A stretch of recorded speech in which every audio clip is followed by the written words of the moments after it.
ಎಲ್ಲರಿಗೂ ನಮಸ್ಕಾರಗಳು. ನಾನು ನಿಮ್ಮ ಪ್ರೀತಿಯ ಡಾಕ್ಟರ್ ಸಂಗೀತಾ ಹಿರೇಮಠ್. ಇವತ್ತಿನ ಈ ವಿಡಿಯೋದಲ್ಲಿ ನಾನು ನಿಮಗೆ ವಿಶೇಷವಾಗಿ ನಾಗರ ಪಂಚಮಿ ಹಬ್ಬದ ವೈಶಿಷ್ಟ್ಯತೆ ಬಗ್ಗೆ ನಾನು ಒಂದಿಷ್ಟು ಮಾಹಿತಿಯನ್ನು ನಿಮ್ಮೊಂದಿಗೆ ಹಂಚಿಕೊಳ್ಳುತ್ತೇನೆ.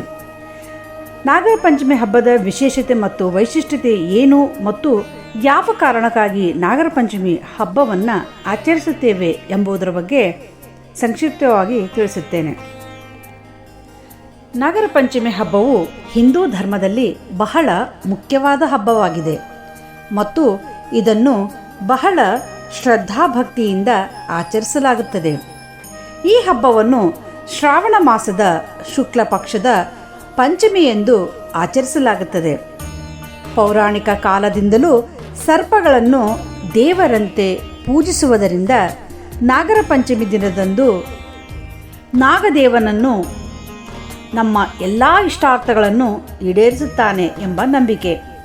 ನಾಗದೇವನನ್ನು ಪೂಜೆ ಮಾಡುವುದರಿಂದ ಶಿವನು ಸಂತುಷ್ಟನಾಗುತ್ತಾನೆ ಮತ್ತು ಭಕ್ತರ ಎಲ್ಲ ಇಚ್ಛೆಯನ್ನು ನೆರವೇರಿಸುತ್ತಾನೆ ಎಂಬ ನಂಬಿಕೆ ಇದೆ. ಹಿಂದೂ ಪಂಚಾಂಗದ ಪ್ರಕಾರ ಎಲ್ಲ ಹಬ್ಬಗಳಿಗೆ ಮುನ್ನುಡಿಯಂತೆ ಬರುವ ಹಬ್ಬ ಎಂದರೆ ಅದು ನಾಗರ ಪಂಚಮಿ ಹಬ್ಬ. ಈ ಹಬ್ಬಕ್ಕೆ ತನ್ನದೇ ಆದ ವೈಶಿಷ್ಟ್ಯತೆಯೂ ಇದೆ.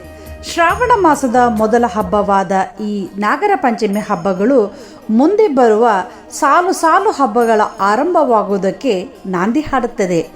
ವರಮಹಾಲಕ್ಷ್ಮಿ ವ್ರತ, ರಕ್ಷಾಬಂಧನ, ಕೃಷ್ಣಾಷ್ಟಮಿ, ಗಣೇಶ ಚತುರ್ಥಿ, ನವರಾತ್ರಿ, ಊರಿನ ಜಾತ್ರೆಗೆ, ಹೀಗೆ ಎಲ್ಲ ಶುಭ ಆಚರಣೆಗಳಿಗೆ ಮೊದಲ ಮೆಟ್ಟಿಲು ಎಂದು ಹೇಳಬಹುದು. ನಾಗರ ಪಂಚಮಿ ಹಬ್ಬಕ್ಕೆ ಸಂಬಂಧಿಸಿದಂತೆ ಅಂದು ಹಾವುಗಳನ್ನು ಪೂಜಿಸಲಾಗುತ್ತದೆ. ಜನಪದ ಮತ್ತು ಪುರಾಣದಲ್ಲಿ ಹಲವು ಪುರಾಣ ಕಥೆಗಳಿವೆ.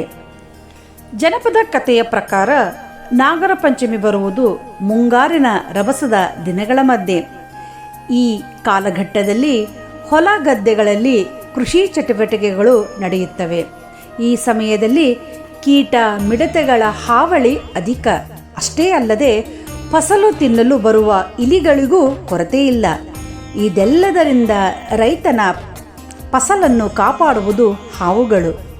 ಇಲಿ ಕಪ್ಪೆಗಳ ಅತಿಯಾದ ಹಾವಳಿಯನ್ನು ನಿಯಂತ್ರಿಸುವ ನಾಗರನಿಗೆ ಸಣ್ಣದೊಂದು ಕೃತಜ್ಞತೆ ಸಲ್ಲಿಸಲು ನಡೆಸುವ ಪೂಜೆಯೇ ಈ ನಾಗರ ಪಂಚಮಿ. ಅದೇ ರೀತಿಯಾಗಿ ನಾಗರ ಪಂಚಮಿ ನಾಡಿಗೆ ದೊಡ್ಡದ್ದು, ನಾರಿಯರೆಲ್ಲರೂ ನಲಿದಾರ. ಅಂದರೆ ನಾಡಿಗೆ ದೊಡ್ಡದಾದ ನಾಗರ ಪಂಚಮಿ ಹಬ್ಬ ಇರೋದೇ ನಾರಿಯರಿಗಾಗಿ ಎಂಬುದನ್ನು ಈ ಕವನ ಸಾರಿ ಸಾರಿ ಹೇಳುತ್ತದೆ. ಜನಪದೆಯರು ಕೂಡ ಹೊಸದಾಗಿ ಮದುವೆಯಾಗಿ ಹೋದ ತಂಗಿ ತವರೂರು ಕಡೆಗೆ ಬರುವುದು ನಾಗರ ಪಂಚಮಿ ಹಬ್ಬದ ವಿಶೇಷತೆಯಾಗಿದೆ. ನಾಗಚೌತಿ ದಿನದಂದು ಸಹೋದರಿಯರು ಉಪವಾಸ ವ್ರತ ಆಚರಿಸುತ್ತಾರೆ. ನಾಗದೇವರಿಗೆ ಬೇಡಿಕೊಂಡರೆ ಬೇಡಿದ ವರ ನೀಡಿ ಸಹೋದರನಿಗೆ ಲಾಭ ಹಾಗೂ ರಕ್ಷಣೆ ನೀಡುತ್ತಾನೆ. ತವರೂರಲ್ಲಿ ಸುಖ, ಶಾಂತಿ, ಸಂಪತ್ತು ಸಮೃದ್ಧಿಯಾಗಿ ಬೆಳೆಯುತ್ತಿದೆ ಎಂಬ ನಂಬಿಕೆ ಇದೆ. ಉತ್ತರ ಕರ್ನಾಟಕದಲ್ಲಿ ನಾಗರ ಪಂಚಮಿ ವಿಶೇಷತೆಗಳಿಂದ ಕೂಡಿರುತ್ತದೆ. ಪಂಚಮಿ ಹಬ್ಬ ಉಳಿದಾವ ದಿನನಾಕ ಅಣ್ಣ ಬರಲಿಲ್ಲ ಕರಿಯಾಕ ಎನ್ನುವ ಜನಪದ ಹಾಡು ಹಬ್ಬದ ವೈಶಿಷ್ಟ್ಯತೆ ಸಾರುತ್ತದೆ. ತವರಿಗೆ ಹೆಣ್ಣು ಮಕ್ಕಳನ್ನು ಆಹ್ವಾನಿಸಿ ವಿಶೇಷ ಉಡುಗೊರೆ ನೀಡಿ ಗೌರವಿಸಲಾಗುತ್ತದೆ. ಅಂದು ಎಲ್ಲ ಹೆಣ್ಣು ಮಕ್ಕಳು ತನ್ನ ತವರು ಮನೆ ಮತ್ತು ಸಹೋದರನಿಗೆ ಒಳ್ಳೆಯ ಆಯುಷ್ಯ, ಆರೋಗ್ಯ ಚೆನ್ನಾಗಿ ಇರಲೆಂದು, ಸುಖ ಸಂಪತ್ತು ಅಭಿವೃದ್ಧಿಯಾಗಲೆಂದು ದೇವಸ್ಥಾನಗಳಿಗೆ, ಹುತ್ತಗಳಿಗೆ ಹಾಲನ್ನು ಎರೆದು ನೈವೇದ್ಯ, ವಿವಿಧ ರೀತಿಯ ನೈವೇದ್ಯಗಳನ್ನು ಎಡೆಕೊಟ್ಟು ಬರುತ್ತಾರೆ. ಉತ್ತರ ಕರ್ನಾಟಕದಲ್ಲಿ ಈ ನಾಗರ ಪಂಚಮಿ ಹಬ್ಬವನ್ನು ಜೋಕಾಲಿ ಹಬ್ಬ ಎಂದಲೂ ಕೂಡ ಕರೆಯುವ ವಾಡಿಕೆ ಇದೆ.